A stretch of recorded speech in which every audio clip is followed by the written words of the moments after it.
ભાવનગરના વડવા વિસ્તારમાં આવેલ દેવજી ભગતની ધર્મશાળામાં અતિ પ્રાચીન આવેલ અન્નપૂર્ણા માતાજીના મંદિરે અન્નપૂર્ણા માતાજીના 21 દિવસના વ્રતનો પ્રારંભ થયો હોવાથી મોટી સંખ્યામાં વ્રતધારી મહિલાઓ વહેલી સવારથી મંદિરમાં આવીને માતાજીની પૂજા અર્ચના કરી રહી છે। 21 દિવસનું વ્રત પૂર્ણ થતાં હવન સહિતના ધાર્મિક કાર્યક્રમોનું વર્ષોથી આયોજન કરવામાં આવી રહ્યું છે। તે મુજબ આ વર્ષે પણ હવન સહિત યોજાશે।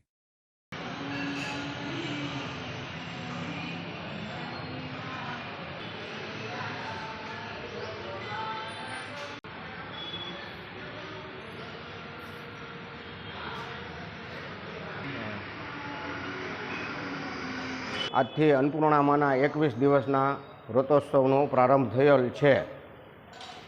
અને સંવંત 1856માં અહીં જે જૂની જગ્યા હતી ત્યાંના મહંત શ્રી દેવજી ભગત બાપાએ ખોદકામ કરતા વાવમાંથી મા અન્નપૂર્ણાની અને લક્ષ્મણજી મહારાજની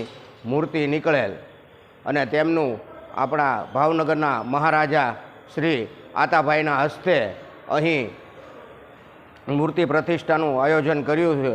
અને ત્યારથી આ જગ્યામાં દર વર્ષે રામનવમીના દિવસે મેળો ભરાય છે અને આ માગસર મહિનાની ચંપા છઠથી 21 દિવસ સુધી મા અન્નપૂર્ણાનું વ્રત થાય છે અને ઉજવણાના દિવસે શ્રી મા અન્નપૂર્ણાના હવનનું આયોજન અને મહાપ્રસાદનું આયોજન રાખીએ છીએ અને દર વર્ષે હજારો યાત્રાળુ ભાઈઓ બહેનો આ પ્રસાદનો અને માતાજીના હવનનો લાભ લે છે।